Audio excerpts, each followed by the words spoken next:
Bonsoir d'abord, mesdames et messieurs. Oui, je crois qu'on ira dans le futur beaucoup plus loin, mais je crois qu'on s'arrêtera au passage. C'est-à-dire, je pense qu'on ira plus loin vers le sud de l'Afrique en s'arrêtant par le nord de l'Afrique. D'ailleurs, aujourd'hui, il y a beaucoup d'échanges sur un des points d'excellence qui a été signalé et qui est la formation.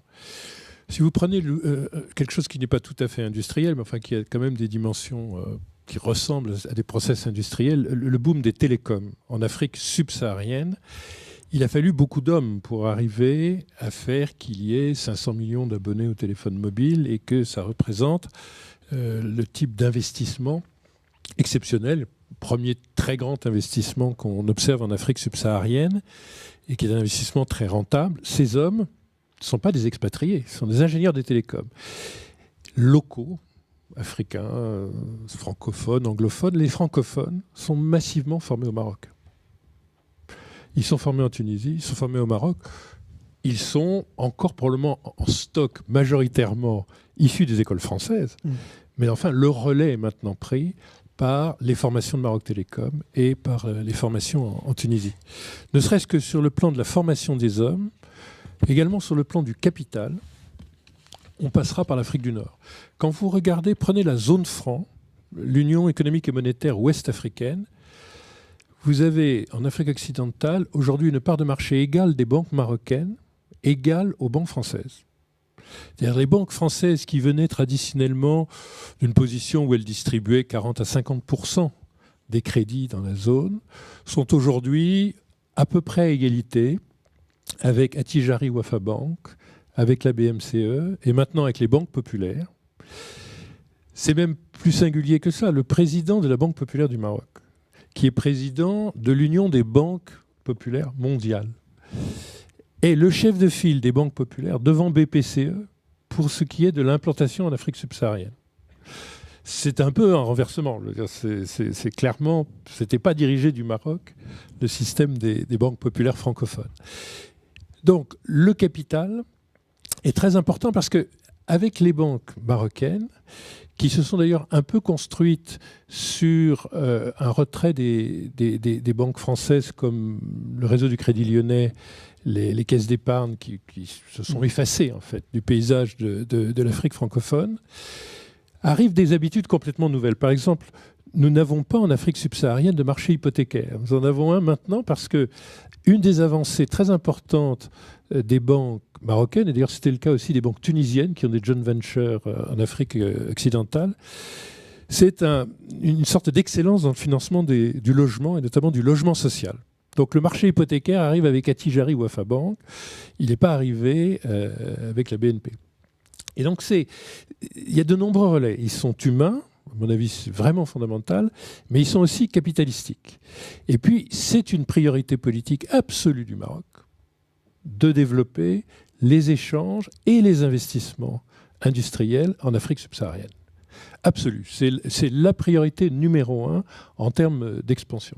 Et ils ne voient pas ça du tout comme quelque chose qui serait le contraire de leurs ambitions européennes. Vous savez qu'ils sont en train de négocier des accords de proximité avec l'Europe qui veulent dire qu'en termes de normes, ça aussi c'est très important, on va aller très très vite dans la convergence entre les normes du Maghreb et celles de l'Europe. On va terminer l'homogénéité de ces normes. Ils sont également un relais en termes de normes européennes transportées vers l'Afrique subsaharienne. Donc il y a beaucoup d'éléments qui sont des soft issues, qui sont les hommes, leur formation, les normes, le financement, par lesquels il est très probable qu'il n'y a pas d'opposition entre le débat que vous venez d'avoir et ce que vous me demandez, c'est-à-dire est-ce qu'on va plus loin en Afrique subsaharienne. Et je dirais, ce n'est pas que le Maroc. C'est même un passage obligé finalement, si je vous comprends presque. C'est un passage naturel. Un passage naturel. On peut faire autrement, mais c'est un passage naturel. Est perçu comme naturel et avec une volonté prioritaire des États. Et la Tunisie est à peu près dans le même rôle. Une des grandes énigmes, comme l'a dit Jean-Louis, c'est est-ce que l'Algérie va s'y remettre. L'Algérie a été extrêmement rayonnante en Afrique dans les années 60, juste après l'indépendance, 70. Puis elle est en repli sur elle-même. C'est très curieux parce que je lui disais qu'elle s'endettait. Je ne suis pas sûr qu'elle s'endette en net. Je pense qu'il y a plutôt 150 milliards nets de réserves financières en Algérie, en réserve de change et en réserve budgétaire. Donc je pense que l'Algérie aurait des moyens de projection considérables. Ça commence à réapparaître dans le secteur privé. La première affaire privée algérienne, le groupe Cévital, a une priorité stratégique absolue qui est l'Afrique subsaharienne et qui fait des investissements majeurs dans des domaines d'industrie un peu plus légers, notamment d'agroalimentaire, en Afrique subsaharienne. Donc l'Algérie aussi se remettra à rayonner et d'une certaine manière, elle a encore plus de moyens de le faire que le Maroc et la Tunisie parce qu'elle est une économie encore plus importante. Donc ce que je voudrais dire juste sur l'Afrique subsaharienne, c'est que on le fera avec l'aide de l'Afrique du Nord pour les pays francophones. Ce sera un peu différent pour les pays anglophones, mais ce n'est pas le stade de développement industriel de l'Afrique subsaharienne. L'Afrique subsaharienne a été spécialisée pendant un siècle dans les matières premières. Aujourd'hui, les 2/3 des exportations sont des exportations de matières premières minérales et agricoles. Alors, ce sont les exportations, ce n'est pas le PIB. L'Afrique subsaharienne, donc intertropicale, elle est tertiaire et primaire. Elle n'est pas du tout secondaire. Elle est tertiaire et primaire. Il ne faudrait pas la voir comme excessivement primaire. C'est-à-dire, nous ne sommes pas l'addition du pétrole, plus du cacao, plus du coton, plus du cuivre, plus du diamant. C'est pas vrai. Et quand vous dites tertiaire, c'est quel type d'activité ? C'est, en réalité, ce qui crée le plus d'emplois en ce moment en Afrique subsaharienne, ce sont les télécoms et les services financiers. D'accord. C'est pas, comme on le disait tout à l'heure à propos des babouches, très très important de sortir absolument, et d'urgence en France, d'une vision folklorique de l'Afrique. C'est urgent. L'Afrique est un futur grand marché d'Airbus, qui est un marché...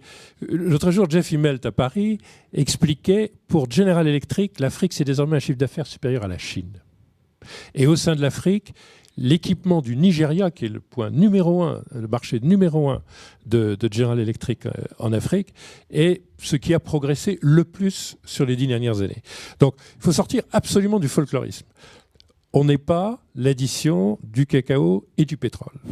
Ce sont des économies d'abord tertiaires. Ce sont des économies de commerce, de services, beaucoup de commerce, de services, maintenant de télécom, maintenant de services financiers avec une bancarisation qui va très vite. Et secondairement, ce sont des économies primaires, c'est-à-dire en effet avec des industries extractives et en effet avec l'agriculture. Le problème de ces industries extractives, comme le problème de l'agriculture, comme nos problèmes d'infrastructure, c'est que c'est très intensif en capital. On a des problèmes d'infrastructure, c'est-à-dire grosso modo, l'Afrique noire est en panne électrique, jusque y compris l'Afrique du Sud. On a des problèmes d'énergie majeurs. C'est un goulot d'étranglement que l'Afrique du Nord n'a pas pour l'industrie. Ce qui explique que le secteur industriel soit sous-développé, ce qu'on a besoin. C'est quand même un facteur de coût absolument fondamental. Vous êtes obligé d'être sûr de votre autonomie énergétique parce que le système énergétique public n'est pas suffisant. Par un effet de surchauffe, par un effet de vétusté des régimes donc il faut avoir ses propres réseaux de transport. Oui, vous êtes obligé de dupliquer, et donc vous avez des surcoûts d'énergie très élevés pour l'instant en Afrique subsaharienne. Et malheureusement, répondre à ça, c'est dépenser beaucoup de capital. Vous savez que l'agriculture est beaucoup plus intensive, dans un rapport de 1 à 4 en moyenne, beaucoup plus intensive en capital que l'industrie agroalimentaire qui vient juste en aval. Moi, j'ai travaillé 11 ans chez Danone. On dépense 1,5 € pour faire 1 € de chiffre d'affaires. Je crois que j'ai dû signer à peu près tous les accords d'ailleurs de Danone en Afrique. On a, sauf le Marocain qui était antérieur, mais on dépense 1,5 € pour faire 1 € de chiffre d'affaires. Dans l'agriculture, on dépense couramment 2 € pour faire 1 € de chiffre d'affaires. Et malheureusement, l'agriculture, où on a à faire des progrès de rendement et de productivité très importants, va consommer encore beaucoup de capital. Donc, vous avez, avec la croissance démographique, c'est le seul continent qui va passer d'1 milliard à 2 milliards en 25 ans, vous avez des besoins d'infrastructure, des besoins d'énergie et des besoins d'agriculture qui piègent le capital. Et donc, on n'est pas à la phase où on a une liberté de se déployer sur l'ensemble des secteurs, parce qu'on est même si l'Afrique est beaucoup mieux financée qu'avant, on est dans une problématique de rareté du capital. Je vous signale qu'il n'y a que 2 pays en Afrique qui sont capables de financer sur ressources d'épargne intérieure l'intégralité de leur développement. C'est le Maroc, enfin peut-être 3 avec l'Égypte. C'est le Maroc et l'Afrique du Sud. Donc Entre les deux, dans la zone intertropicale, vous êtes quand même dépendant de l'épargne de l'extérieur, de l'investissement direct étranger, des apports des multilatéraux, des bailleurs de fonds, parce que vous avez de plus en plus de ressources financières, mais vous n'en avez pas assez au regard des grands investissements qui sont l'actualité pour au moins 10 ans. Et donc, qu'est-ce que vous avez ? Vous avez un développement industriel qui n'est pas un développement du même type, où la question n'est pas tellement la chaîne de valeur. Vous avez les industries incontournables de la proximité, c'est-à-dire les biens de consommation courante ou la construction, qui est une phase qui est dépassée en Afrique du Nord depuis 20 ans. En Afrique subsaharienne, vu de Côte d'Ivoire, vu du Kenya, vu de la République démocratique du Congo, vous êtes en train de transformer de la matière première locale dans des industries agroalimentaires pour une raison simple, c'est que quand les produits valent 1,50 € le kilo, vous êtes obligé de les faire dans les 500 km autour des consommateurs. Donc, si vous voulez avoir un approvisionnement en matière alimentaire qui soit à des niveaux de coût et de qualité convenables, vous le faites sur place. Regardez le premier groupe nigérian et le fameux homme le plus riche d'Afrique, M. Dangote. Prenez ce groupe, c'est du ciment et de la farine. Et puis des biscuits, et puis beaucoup d'autres activités agroalimentaires. Dans le portefeuille de PAI, on est en train, pour United Biscuits qu'on possède, d'acheter une affaire de biscuits au Nigeria.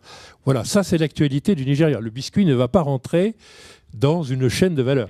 Pour nous, chez United Biscuits, comme on a la première marque du Commonwealth en biscuits, c'est bien d'avoir un producteur local qui va faire produire la marque McVitie's localement à des coûts plus bas, et sur des types de produits qui auront des packaging adaptés.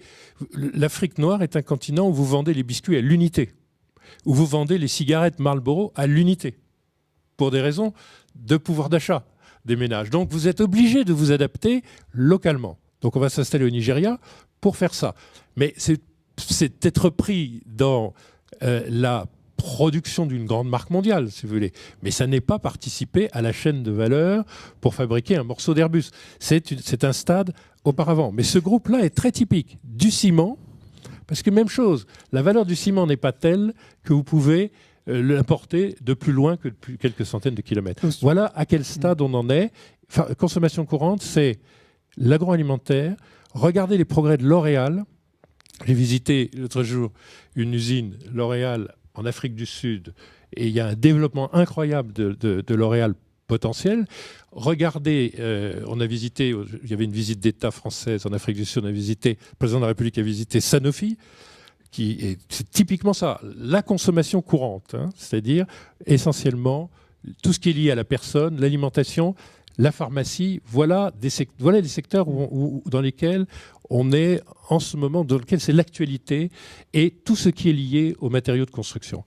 Franchement, la haute technologie, par exception, oui, mais c'est pour l'instant plutôt par exception. Et puis vous avez quelques petits syndromes nouveaux, comme la Chine délocalisant, alors qui est un peu à l'ancienne. Alors là, c'est des babouches, en fait. C'est je m'installe en Éthiopie, parce qu'au fond, je paye les gens 30 € en Éthiopie par mois, et que, à la différence de la Chine, où, notamment pour les qualifications élevées, aujourd'hui, vous payez un ingénieur chinois, quand sa qualification est rare, à un prix européen. Vous avez un ingénieur éthiopien convenablement formé pour 300 €. Au Bénin, qui est mon pays d'origine, le pays est compétitif sur les ingénieurs, évidemment. Sur les ingénieurs. Parce que vous avez un Béninois, si vous me prenez-moi, moi je suis un Béninois un peu spécial, puis je suis un Béninois hybride. Enfin, je suis un Béninois comme un autre, formé comme d'autres dans une grande école française, malheureusement littéraire. Néanmoins, vous prenez un centralien béninois, vous avez un centralien français, pur sucre, qui parle français, qui ne raisonne que français, qui est dans le droit français dans sa tête, en droit romain, etc. Il se trouve que, charge comprise, au Bénin, il sera payé 500 €, charge comprise, c'est dans le secteur formel, et que 500 €, c'est relativement compétitif pour un centralien français, si vous voulez, et que, en pouvoir d'achat, nous avons un coefficient de parité de pouvoir d'achat au Bénin de 3. Donc, ce 500 €, c'est 1 500 € et qu'à 1 500 €, objectivement, on vit à peu près convenablement. Notre problème au Bénin, c'est d'empêcher ce centralien béninois de travailler plus tôt dans votre usine à Toulouse ou à Loches, parce que, bon, Loches, comme vous l'avez dit, c'est vraiment le fond du monde. Mais enfin, bon, peut-être que pour 6 000 €, c'est tentant, j'en sais rien. Notre problème à nous, c'est vraiment de ramener le centralien béninois. Mais tout employeur qui trouve un centralien français déguisé en béninois va fonctionner avec lui. Le problème, c'est que le Maroc, pour l'instant, en produit beaucoup plus que nous.